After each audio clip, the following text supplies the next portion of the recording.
I just put the jar of peanut butter away and I ran out of her house. Hey, Mick's here already.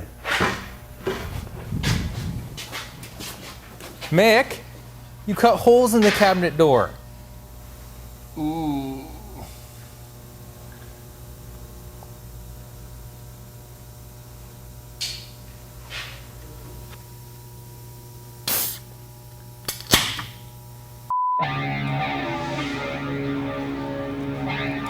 My favorite part so far about this and what I was hopeful is just watching how the guys get to showcase their abilities, because a lot of work we do, it never gets seen.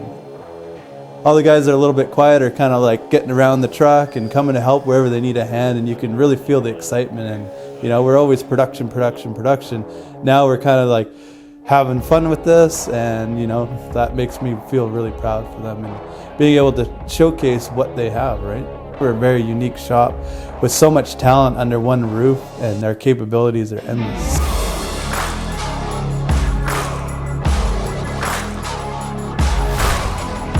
Basically, it starts just measuring.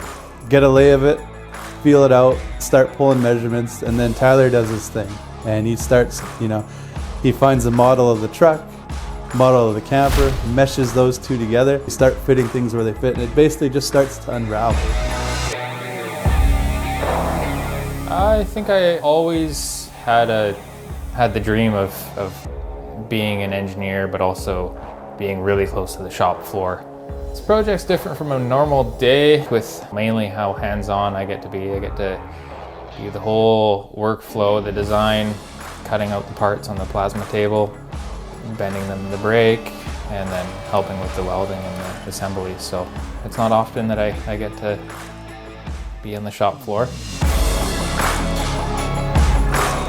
Something like this relies heavily on the CAD, so we have sheet metal software to model, in this case, model these cabinets, and the computer calculates all the bends, and it exports a flat pattern with all your bend lines and your measurements, and that goes to our fast cut plasma table.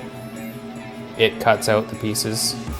We take that to the brake, they get folded up, and then it goes to welding and get put together. The picture starts to get seen a little bit when it's on the computer, and then pieces get cut out, pieces get bent. But then once you hold them up there, then it really starts to come together. Yeah, it's just step by step. Trust the process, trust the people.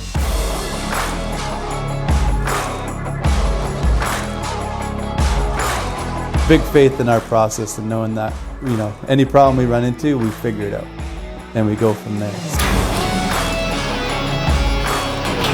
The fast cut CNC plasma table, it takes whatever the computer tells it and cuts it perfectly every time.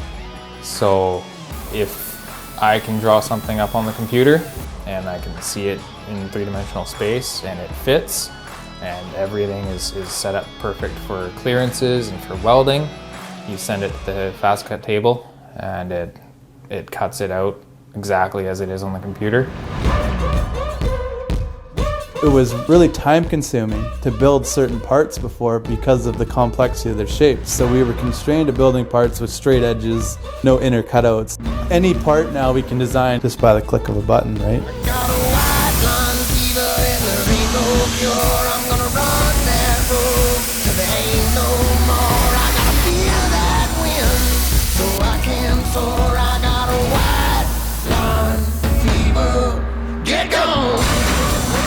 Everything we can build out of plate, we will. And that's where, you know, Tyler's brought a lot to the table with his designing in CAD and then being able to 3D objects, unfold the plate, send it to the plasma table, cut it, then it comes over. We have a drawing that says where all the bends are, lay them out, bend them, weld them together.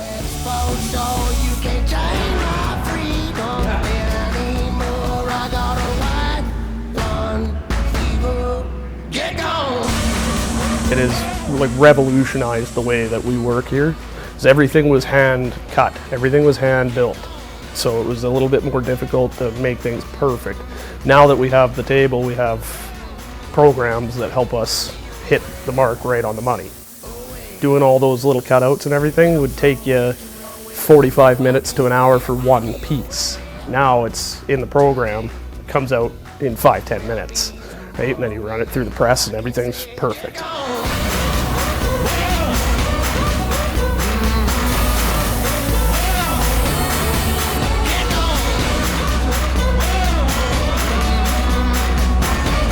Software will make more complex bends than what you can do with the sheet metal brake.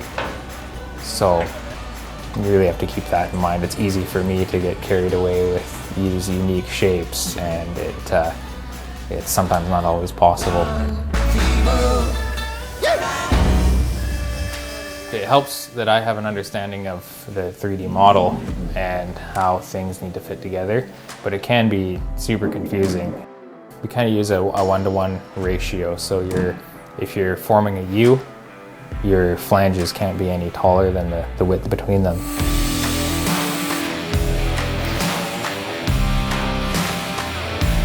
You really just have to know what you're building. You take a minute, you think about and you visualize all your bends, because you can get to a point where you make the wrong bend and now you have to cut one of the flanges off and weld it because you don't have the clearance to do the remaining bends. So.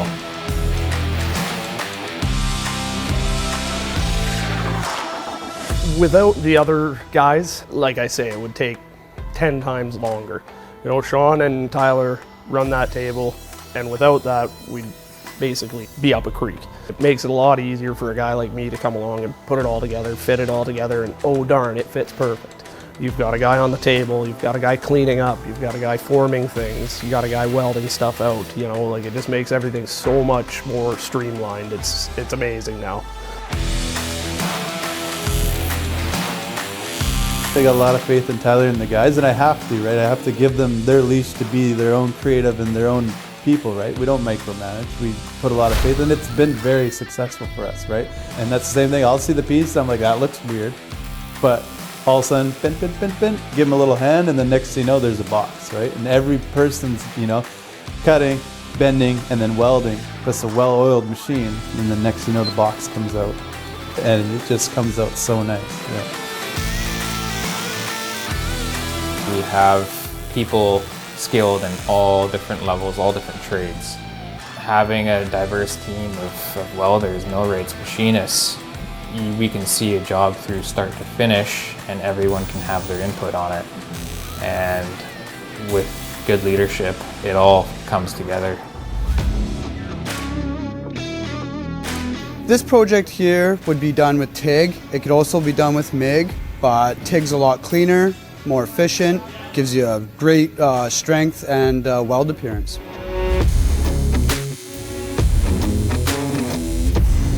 TIG welding is a form of welding. It can be used on aluminum, stainless, or mild steel. And you use a torch and a filler rod. So the torch conducts the electricity, makes your weld puddle, and then you add your filler rod into the weld puddle to produce a weld. Yeah.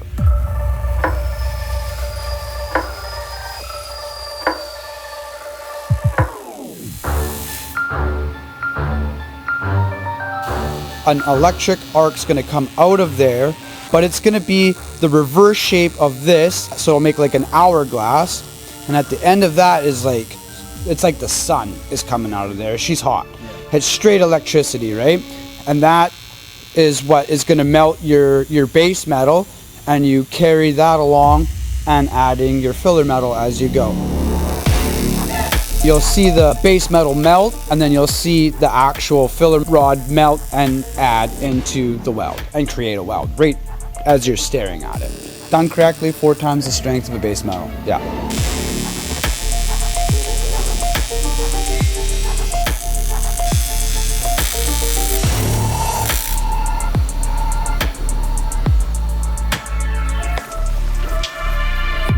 TIG is very controllable.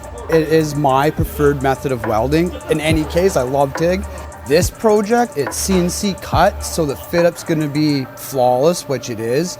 It's 1/8 aluminum. Yeah, it's a great project, man.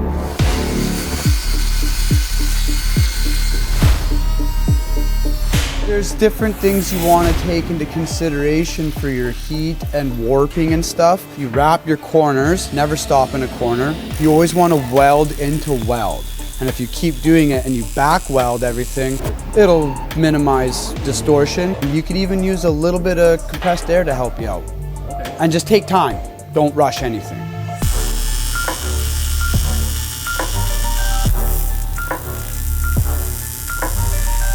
With this, yeah, I stress cleanliness. It's aluminum, it's really susceptible to everything.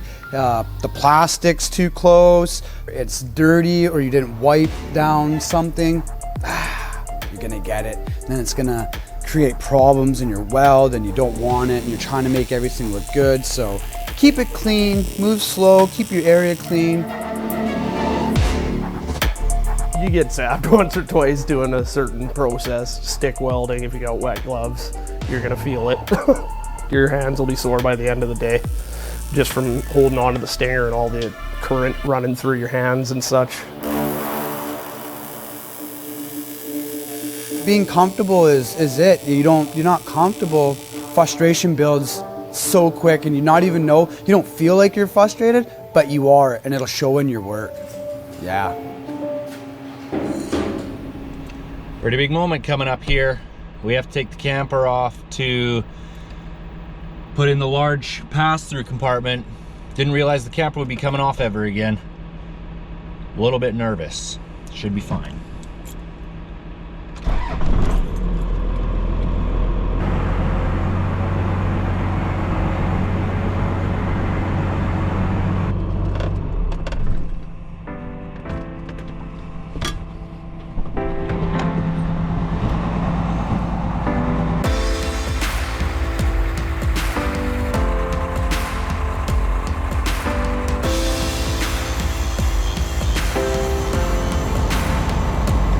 Not sure if I'd describe the feeling as nervous or nauseous.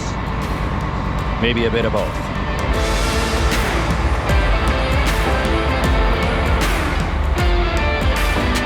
Yeah, definitely swing towards the top.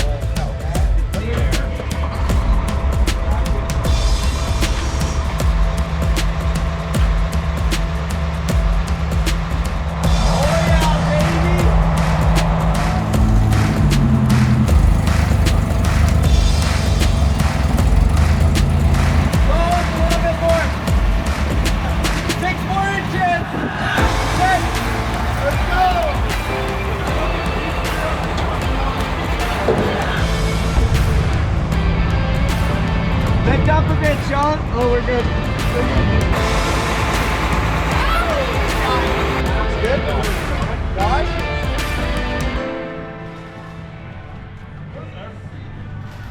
First look at the cabinet installed. Feeling great. Didn't even throw up. Look at that storage room.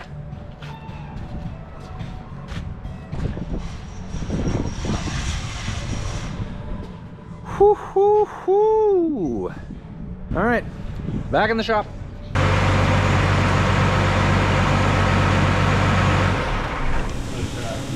Got the A-team here, burning that weekend oil. The plan is to mount up the boxes. Sean, what day is it today? It's a big day. It's a big day. It's a bigger day.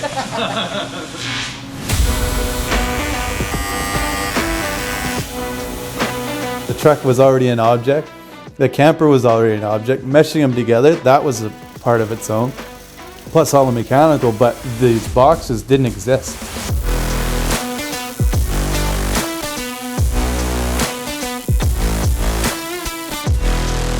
The normal day-to-day, we've got to be productive and we have to, get the job done as fast as we can with the quality that we will always put out, because our name is our quality. And that is what the town knows Harbor Machining for, is the top quality that you can get.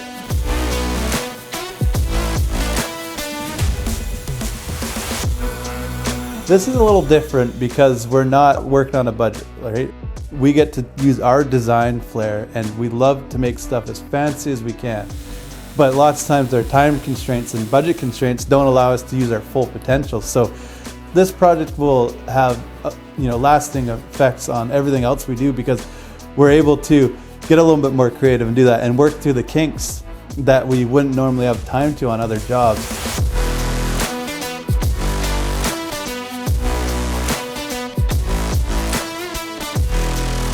going forward, we're more confident in scoping out a job or pricing a job to the point where we know that we did it, and we can keep moving forward with that and be efficient at it. So I think this is good for everybody.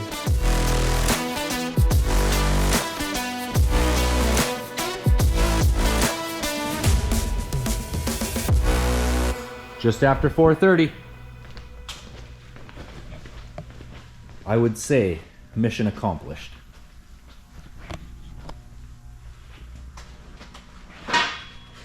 Gentlemen, tremendous job today. Big day, buddy. Big day. Big day.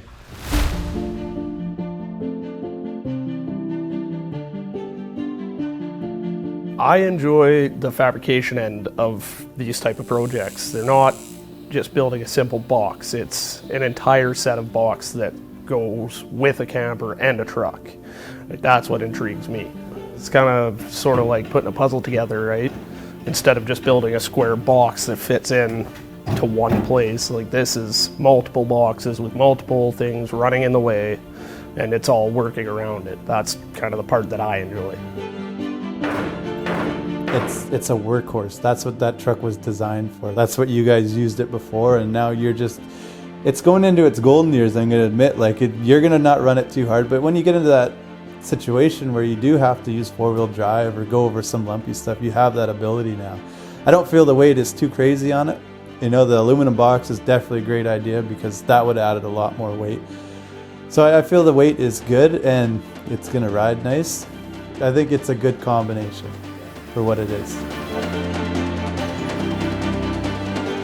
It really ties it together though. Like, you know, you get the truck and the camper and that's sitting there, and these are all big steps for you. Like, you know, first you get the deck off, and that's a big step. And, you know, and I see that with our progression jobs. Every step is so big to seeing your vision, right? And this one is so exciting because it ties all of it together, right? But then it also opens up your mind to when you are adventuring, what you can bring and how you can organize it, right? And you have some room for growth too, right? Like, you're gonna find more stuff that you need. So, you know, what you are right now isn't what you're gonna be in a year. Because look at how you evolved over the last 2 years.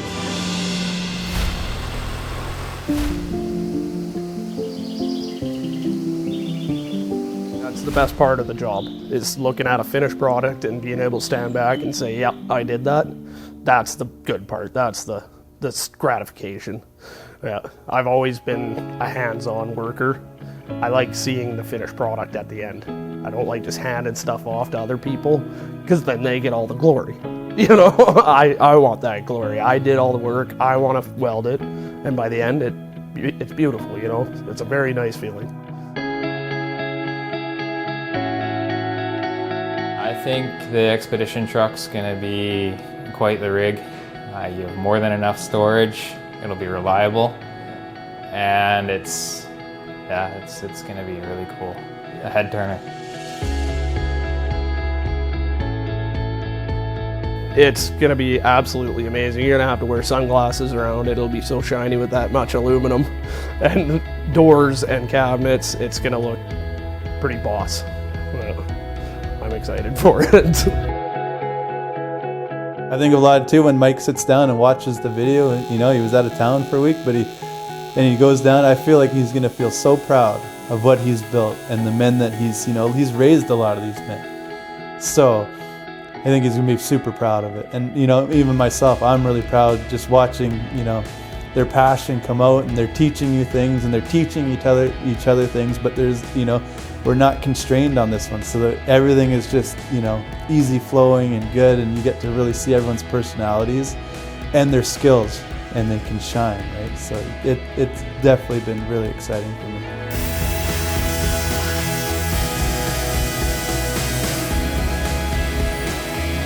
Blue collar people that really enjoy that, you know, 20 to 30 minutes every Saturday for what you bring, just want to give back and want to help.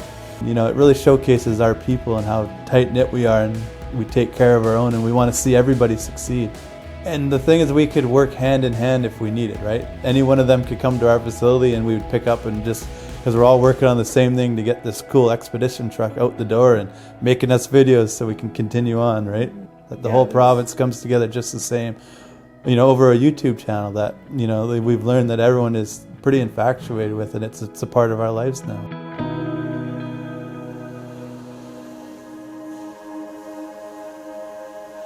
Towards the end of this project, Tyler had said to me, "Man, it'd be cool if this said Prince Rupert on it somewhere."